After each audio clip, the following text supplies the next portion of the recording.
प्यारे बच्चों, अगर आप भी अब की बार मैट्रिक परीक्षा फाइनल 2026 में एग्जाम देने वाले हो तो ये आप सभी के लिए बहुत ज्यादा इंपॉर्टेंट क्लास है, क्योंकि आज के क्लास में हम लेके आए हैं आपके लिए क्लास 10th फिजिक्स का top 35 most VVI objective question. और बच्चों, ये सभी प्रश्न आपके बोर्ड एग्जाम के दृष्टिकोण से बहुत ज्यादा इंपॉर्टेंट है, क्योंकि ये सभी प्रश्न आपके बोर्ड एग्जाम में बार बार पूछे जाते हैं। ओके जी, तो चलिए फिर हम क्लास को स्टार्ट कर लेते हैं। और बच्चों, आज के क्लास में दिए जाने वाले 35 ऑब्जेक्टिव क्वेश्चन को आप लोग अच्छे से याद भी करते हुए चलिएगा। ओके जी, तो चलिए फिर हम क्लास को स्टार्ट कर लेते हैं। और बच्चों, आप लोग हमारे साथ चैट सेक्शन में आंसर को लगाते हुए चलिएगा। चलिए, आज का पहला नंबर प्रश्न है आपके फोन के स्क्रीन पर कि प्रकाश के परावर्तन के कितने नियम होते हैं। बहुत बार यह प्रश्न आपके बोर्ड एग्जाम में पूछा जा चुका है कि प्रकाश के परावर्तन के कितने नियम होते हैं। प्यारे बच्चों, तो लगा दीजिए इसका करेक्ट आंसर क्या हो जाएगा।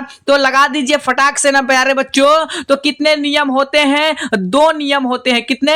2 नियम होते हैं। करेक्ट आंसर आपका ऑप्शन नंबर बी हो जाएगा। अगला नेक्स्ट प्रश्न बताइए कि आपतन कोण किसके बराबर होता है। यह भी प्रश्न आपके बोर्ड एग्जाम में बहुत बार पूछा गया है कि आपतन कोण किसके बराबर होता है। प्यारे बच्चों, तो सभी साथियों इसका करेक्ट आंसर बताइएगा आप लोग क्या हो जाएगा। 2 नंबर का करेक्ट आंसर क्या हो जाएगा प्यारे बच्चों? आपतन कोण किसके बराबर होता है। तो आपतन कोण किसके बराबर होता है? तो परावर्तन कोण के बराबर ना होता है जी। किसके बराबर होता है? परावर्तन कोण के बराबर होता है। यानी 2 नंबर का करेक्ट आंसर भी ऑप्शन नंबर बी हो जाएगा। ओके जी, चलिए अगला प्रश्न बताइए कि समतल दर्पण के फोकस दूरी कितनी होती है। समतल दर्पण की फोकस दूरी कितनी होती है प्यारे बच्चों? 0, -25 सेंटीमीटर या 25 सेंटीमीटर या अनंत। तो कितनी होती है? करेक्ट आंसर लगाइएगा आप लोग। क्या हो जाएगा सही जवाब 3rd नंबर का? तो 3rd नंबर का करेक्ट आंसर अनंत ना हो जाएगा। क्या होता है? समतल दर्पण की फोकस दूरी कितनी होती है? तो अनंत होती है। करेक्ट आंसर आपका ऑप्शन नंबर डी हो जाएगा। अगला प्रश्न कह रहा है कि किस दर्पण का उपयोग हजामत बनाने के लिए किया जाता है।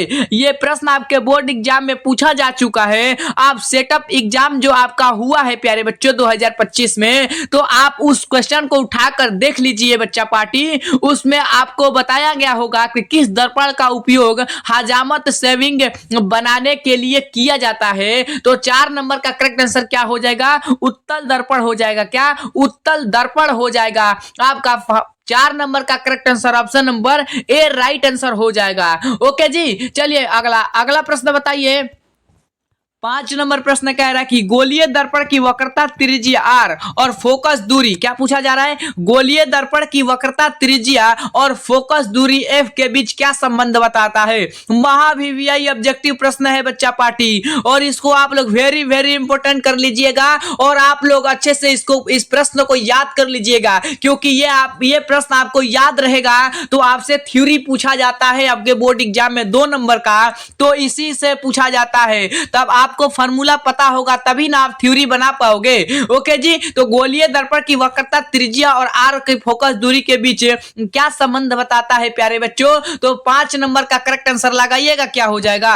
5 नंबर का क्या करेक्ट आंसर हो जाएगा बच्चा पार्टी? r बराबर 2/f होता है। क्या 5 नंबर का करेक्ट आंसर क्या हो जाएगा बच्चा party? Option number C right answer हो जाएगा। क्या? ऑप्शन नंबर सी बिल्कुल करेक्ट आंसर हो जाएगा। अगला 4था नंबर हमने आपको क्या बताया था, शायद मैंने गलत बताया। एक बच्चा कमेंट कर रहा है कि किस दर्पण का उपयोग हजामत सेविंग बनाने के लिए किया जाता है। तो अवतल दर्पण न किया जाता है जी। Correct answer option number B होगा। आप अगर मैं उत्तल दर्पण लगाया हूं तो आप लोग इसको सही कर लीजिएगा बच्चा पार्टी। ओके, आप सभी प्रश्नों को ध्यान से पढ़िएगा और हमसे कुछ गलत हो रहा है तो आप लोग कमेंट करिएगा बच्चा पार्टी, ठीक है। तो इसका correct answer option number B होगा, अवतल दर्पण होगा। ओके जी, चलिए अगला 5 नंबर का हो जाएगा r बराबर 2/f हो जाएगा ना। 5 नंबर का correct answer option number C हो जाएगा। चलिए 6 नंबर का बता दीजिए कि उत्तल दर्पण में बना प्रतिबिंब कैसा होता है। उत्तल दर्पण में बना प्रतिबिंब कैसा होता है बच्चा पार्टी? आप लोग ईमानदारी से पढ़िएगा ना, तो ये ऐसा ही प्रश्न आपके बोर्ड एग्जाम में पूछा जाता है। मैं 100% कहता हूं, आप लोग एग्जाम देकर आओगे ना तो आप खुशी खुशी हमको मिठाई ला कर दीजिए। कितना खुशी खुशी मिठाई लाइएगा। 96 61 79 17 6702 ये मेरा व्हाट्सअप नंबर है प्यारे बच्चों। इस पर मैसेज करिएगा और व्हाट्सअप ग्रुप आपके पास जाएगा, तुरंत ज्वाइन कर लीजिएगा उसको। ओके प्यारे बच्चों। तो उत्तल दर्पण में बना प्रतिबिंब कैसा होता है, मैं आपको बता दूं 400 प्लस नंबर लाने का टारगेट बता देता हूं। आप डेली 7 PM पर क्लास करते रहो और एक 6 AM पर क्लास करते रहो, उसमें से आपको 100% आपके बोर्ड एग्जाम में जितने भी प्रश्न आएंगे वो 100% यहीं से लड़ेंगे। ओके बच्चा पार्टी। तो उत्तल दर्पण में बना प्रतिबिंब कैसा होता है प्यारे साथियों, तो एक प्रकार का वो काल्पनिक और सीधा होता है। क्या?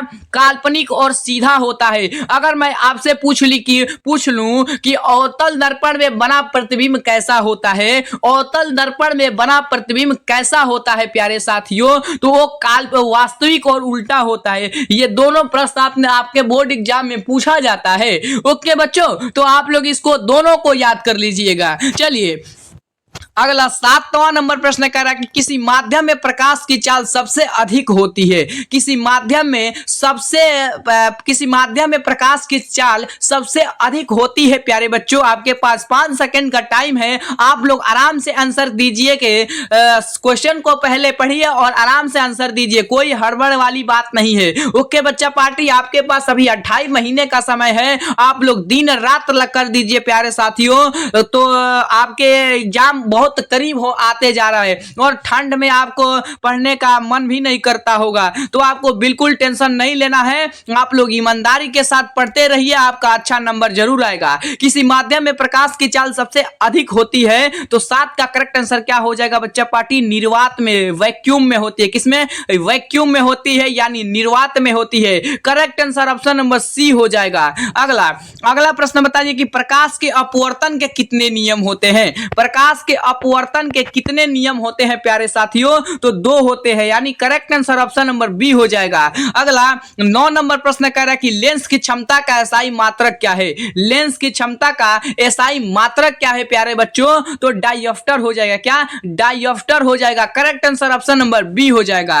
अगला किसी लेंस को अभिसारी लेंस कहते हैं। किसी लेंस को हम अभिसारी लेंस कहते हैं प्यारे साथियों। तो किसी लेंस को हम अभिसारी लेंस क्या कहते हैं? तो 10 का करेक्ट आंसर क्या हो जाएगा? उत्तल लेंस को कहते हैं अभिसारी लेंस।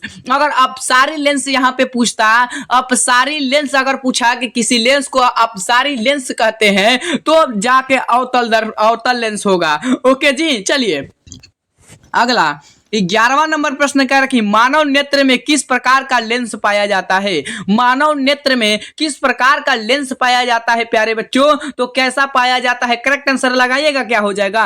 तो उत्तल लेंस पाया जाता है। Correct answer option number B हो जाएगा। अगला प्रश्न कह रहा है कि सामान्य दृष्टि के वयस्क के लिए सुस्पष्ट दर्शन की न्यूनतम दूरी कितनी होती है। आपसे यह भी प्रश्न आपके बोर्ड एग्जाम में पूछा जा चुका है और बार बार यह प्रश्न पूछा जाता है कि सामान्य दृष्टि के वयस्क के लिए सुस्पष्ट दर्शन की न्यूनतम दूरी कितनी होनी चाहिए। तो आप लोग अच्छे से लगाइएगा, 25 सेंटीमीटर होता है। कितना? 25 सेंटीमीटर होता है। अगर आपसे पूछेगा कि मनुष्य के मूल बिंदु से दूर तक देखने के लिए कितना सेंटीमीटर चाहिए बच्चा पार्टी, तो उसको लगाइएगा अनंत तक। कितना? अनंत तक होता है। ये दो ही प्रश्न आपसे पूछा जाता है, तो दोनों को आप लोग अच्छे से रट जाइए और आपके बोर्ड एग्जाम में आएगा ये प्रश्न तो फाड़ दीजिएगा। ओके बच्चा पार्टी, चलिए फाड़ देने का मतलब ये नहीं कि फाड़ दीजिए क्वेश्चन पेपर, नहीं, उसको सही टिक करके आइएगा।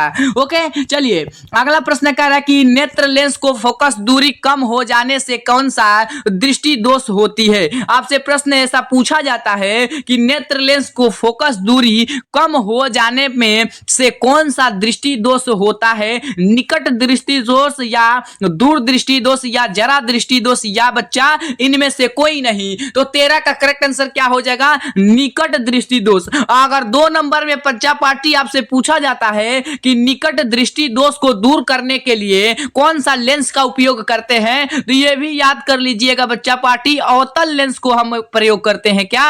अवतल लेंस को प्रयोग करते हैं। अगर आपसे पूछेगा 2 नंबर में एक और प्रश्न पूछा जाता है कि निकट दृष्टि दोष किसे कहते हैं। क्या पूछा जाता है कि निकट दृष्टि दोष किसे कहते हैं, तो मैं बताता हूं बच्चा पार्टी किसे कहते हैं। निकट दृष्टि दोष उसे कहते हैं जो निकट के वस्तुएं साफ साफ दिखाई दे बल्कि दूर के वस्तुएं साफ साफ न दिखाई दे, उसे हम निकट दृष्टि दोष कहते हैं। अगर दूर के वस्तुएं पूछे दूर दृष्टि को दूर करने के लिए कौन सा लेंस का उपयोग करते हैं, तो उसमें लगाइएगा उत्तल लेंस का प्रयोग करते हैं। क्या?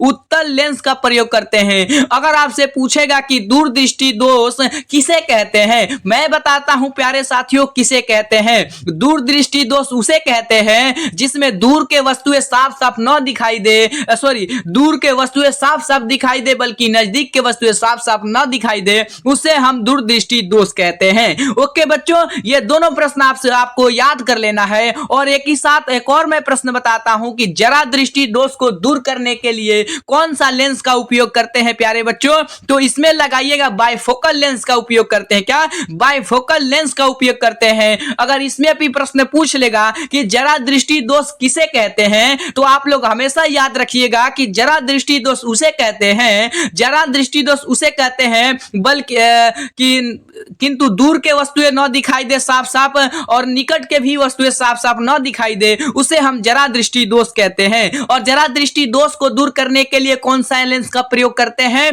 तो बाइफोकल लेंस का प्रयोग करते हैं। प्यारे साथियों, ये तीनों आपके बोर्ड एग्जाम के लिए रामबाण साबित है, तो आप लोग तीनों को याद कर लीजिएगा। मैं बहुत अच्छे से बता दिया हूं आप लोगों को।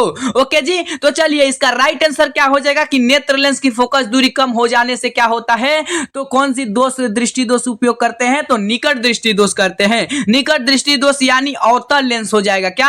अवतल लेंस हो जाएगा। ओके बच्चा पार्टी, चलिए 14 नंबर का करेक्ट आंसर लगाइए कि निकट दृष्टि दोष को दूर करने के लिए किस लेंस का उपयोग करते हैं। अभी मैंने बताया बच्चा पार्टी कि निकट दृष्टि दोष को दूर करने के लिए मैंने एक ही क्वेश्चन को 3 बार बताया, तो क्या हो जाएगा? अवतल लेंस हो जाएगा। बिल्कुल गलत मत करिएगा आप लोग। अगर आपके एग्जाम में ऐसा प्रश्न देखने को मिले तो बिल्कुल गलत मत करिएगा। Correct answer option number B हो जाएगा। अगला, विद्युत धारा का मात्रक क्या होता है बच्चा पार्टी? लगा दीजिए करेक्ट आंसर। ये आपके सेटअप एग्जाम का क्वेश्चन है। विद्युत धारा का मात्रक क्या होता है, तो विद्युत धारा का मात्रक एम्पियर होता है। वोल्ट किसका मात्रक होता है बच्चा पार्टी? विभव या विभवांतर का मात्रक होता है। ओम किसका मात्रक होता है, तो प्रतिरोध का मात्रक होता है। वाट किसका मात्रक होता है प्यारे बच्चों, तो शक्ति का मात्रक होता है। सबका मैंने जो अलग से मैं बता रहा हूं बच्चा पार्टी, वो कहीं ना कहीं आपके बोर्ड एग्जाम के लिए रामबाण साबित है। तो आप लोग अच्छे से याद कर लीजिएगा और फटाफट आंसर को लगाते हुए चलिए। अगला, विभवांतर का मात्रक क्या होता है? मैं अभी बताया हूं विभवांतर का मात्रक क्या होता है, तो वोल्ट होता है। अगला प्रश्न बताइए कि प्रतिरोध का मात्रक क्या होता है? ये भी मैंने बता चुका हूं बच्चा पार्टी कि प्रतिरोध का मात्रक क्या होता है, तो ओम होता है। कार्य का मात्रक क्या होता है बच्चा पार्टी, तो जूल होता है। ओके, चलिए अगला बताइए कि विद्युत ऊर्जा का व्यावसायिक मात्रक क्या होता है? विद्युत ऊर्जा का व्यावसायिक मात्रक क्या होता है बच्चा पार्टी, तो kWh होता है, यानी यूनिट होता है। Correct answer option number C हो जाएगा। अगला 19 नंबर प्रश्न करके विद्युत शक्ति का एसआई मात्रक क्या होता है? विद्युत शक्ति का एसआई मात्रक क्या होता है प्यारे साथियों, तो वाट होता है। Correct answer option number A हो जाएगा। अगला बताइए 20 नंबर का प्रश्न कह रहा है कि बैटरी से किस प्रकार की धारा प्राप्त होती है? बैटरी से किस प्रकार की धारा प्राप्त होती है? एसी, डीसी या ए और बी दोनों, या इनमें से कोई नहीं। एसी को हम प्रत्यावर्ती धारा कहते हैं और डीसी को दिष्ट धारा करते हैं। इसको हम डायरेक्ट करंट कहते हैं। ये भी याद कर लीजिएगा। ओके, तो बैटरी से किस प्रकार की धारा प्राप्त होती है प्यारे साथियों, तो 20 का करेक्ट आंसर लगाइएगा। क्या हो जाएगा, तो 20 का करेक्ट आंसर क्या हो जाएगा? दिष्ट धारा यानी डायरेक्ट करंट हो जाएगा। Correct answer option number B हो जाएगा। हमारा अगर आपसे पूछा जाता है प्रश्न बच्चा पार्टी कि हमारे घरों में किस प्रकार का धारा बहती है, हमसे पूछा जाता है बच्चा पार्टी कि हमारे घरों में घरेलू में जो होता है उसमें किस प्रकार की धारा बहती है, तो उसमें पूछा जाता है, तो ये लगाइएगा आप लोग एसी यानी प्रत्यावर्ती धारा बहती है। ओके, चलिए अगला प्रश्न बताइए 21 नंबर प्रश्न कह रहा है कि विद्युत धारा उत्पन्न करने वाली युक्ति को क्या कहते हैं? विद्युत धारा उत्पन्न करने वाली युक्ति को क्या कहते हैं? तो जनित्र कहते हैं, यानी जनरेटर कहते हैं। Correct answer option number B right answer हो जाएगा। अगला, विद्युत फ्यूज विद्युत धारा किस प्रभाव पर कार्य करता है? बहुत बार ये प्रश्न आपके बोर्ड एग्जाम में पूछा जा चुका है कि विद्युत फ्यूज विद्युत धारा के किस प्रभाव पर कार्य करता है प्यारे बच्चों। उसमें प्रभाव, चुंबकीय प्रभाव, रासायनिक प्रभाव या इनमें से कोई नहीं। तो करेक्ट आंसर लगाइएगा। 22 का करेक्ट आंसर क्या हो जाएगा? तो 22 का करेक्ट आंसर प्यारे साथियों उष्मीय प्रभाव हो जाएगा। क्या? उष्मीय प्रभाव हो जाएगा। करेक्ट आंसर क्या हो जाएगा बच्चा पार्टी? ऑप्शन नंबर ए हो जाएगा। अगला 23 नंबर प्रश्न कर कि घरों में विद्युत आपूर्ति कितने वोल्ट पर जाती है? घरों में जो विद्युत आपूर्ति होती है वो कितने वोल्ट पर जाती है प्यारे बच्चों? तो 220 वोल्ट पर होती है। हमेशा आप लोग याद कर लीजिएगा। सही जवाब ऑप्शन नंबर ए हो जाएगा। अगला, फ्लेमिंग के बाएं हस्त नियम अंगूठा किसकी दिशा को संकेत करता है? फ्लेमिंग के बाएं हस्त नियम से अंगूठा किसकी दिशा को संकेत करता है प्यारे साथियों? तो 24 का करेक्ट आंसर ऑप्शन नंबर बल की दिशा को करता है। क्या? बल की दिशा को, अंगूठा ऐसे होता है ना, तो बल के दिशा को दर्शाता है। Correct answer option number A हो जाएगा। अगला बताइए 25 नंबर प्रश्न कर रहा है कि ग्लोबल वार्मिंग के लिए कौन सी गैस उत्तरदायी होती है? ग्लोबल वार्मिंग के लिए कौन सी गैस उत्तरदायी होता है प्यारे साथियों? तो कार्बन डाई होता है, यानी CO2 होता है। Correct answer option number C हो जाएगा। अगला बता दिए सौर ऊर्जा का स्रोत क्या है? सौर ऊर्जा का स्रोत क्या है प्यारे साथियों? तो करेक्ट आंसर लगाइएगा। 26 का करेक्ट आंसर क्या हो जाएगा? तो नाभिकीय संलयन हो जाएगा। क्या? नाभिकीय संलयन हो जाएगा। Correct answer option number B हो जाएगा। अगला बताइए कि पवन चक्की में क्या पूछा जा रहा है कि पवन चक्की से ऊर्जा प्राप्त करने के लिए हवा की न्यूनतम चाल कितनी होनी चाहिए? यह प्रश्न आपसे बोर्ड एग्जाम में पूछ चुका है प्यारे साथियों कि पवन चक्की से ऊर्जा प्राप्त करने के लिए हवा की न्यूनतम चाल कितनी होनी चाहिए? तो 27 का करेक्ट आंसर लगाइएगा। कितनी होनी चाहिए प्यारे साथियों? वो 15 किलोमीटर पर घंटा होना चाहिए। कितना?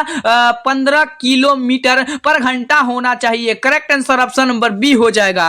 अगला 28वां नंबर प्रश्न कह रहा है कि निम्न में से कौन सा बायोगैस ईंधन का स्रोत नहीं है? निम्नलिखित में से कौन सा बायोगैस का ईंधन का स्रोत नहीं है? तो 28 का करेक्ट आंसर क्या हो जाएगा? नाभिकीय ऊर्जा हो जाएगा। Correct answer option number C हो जाएगा। अगला, ऊर्जा का एसआई मात्रक क्या होता है? ऊर्जा का एसआई मात्रक क्या होता है बच्चा पार्टी? लगा दीजिए। 29 का करेक्ट आंसर क्या हो जाएगा? तो जूल हो जाएगा। ओके, एक मैं आपसे प्रश्न पूछ रहा हूं, आप लोग कमेंट सेक्शन में जरूर बताइएगा कि कैलोरी किसका मात्रक होता है। मैं देखता हूं कि कौन बच्चे सबसे तेज हैं और कौन आंसर दे रहा है। क्या कैलोरी किसका मात्रक होता है? आप लोग बताइएगा कमेंट सेक्शन में प्यारे बच्चों। 29 का करेक्ट आंसर हो जाएगा जूल, लेकिन कैलोरी किसका मात्रक होता है कमेंट सेक्शन में बताइएगा। ओके, 30 का प्रश्न बता दीजिए। 30 का प्रश्न कह रहा है कि टिंडल प्रभाव प्रकाश की कौन सी परिघटना को प्रदर्शित करता है? टिंडल प्रभाव जो है वो प्रकाश की कौन सी परिघटना को प्रदर्शित करता है? तो 30 का करेक्ट आंसर क्या हो जाएगा?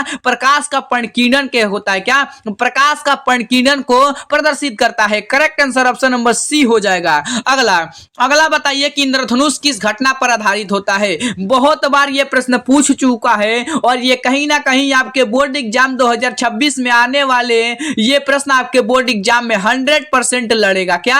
100% लड़ेगा प्यारे बच्चों। ओके, तो इंद्रधनुष किस घटना पर आधारित है? तो 31 का करेक्ट आंसर क्या हो जाएगा? प्रकाश का वर्ण विक्षेपण पर आधारित है। अगला प्रश्न करें किसी वस्तु का प्रतिबिंब आंख के किस भाग पर बनता है? तो रेटिना पर बनता है। रेटिना को हम दृष्टि पटल भी कहते हैं। अगला, जब प्रकाश की किरण हवा से कांच में प्रवेश करती है तो वह मुड़ जाती है। क्या पूछा रहा है? जब प्रकाश की किरण हवा से कांच में प्रवेश करती है प्यारे बच्चों तो वह मुड़ जाती है, यानी वो कैसे मुड़ जाती है, कहां मुड़ जाती है, ये पूछा जा रहा है। तो कहां मुड़ जाती है? तो अभिलंब के निकट हो जाती है। क्या?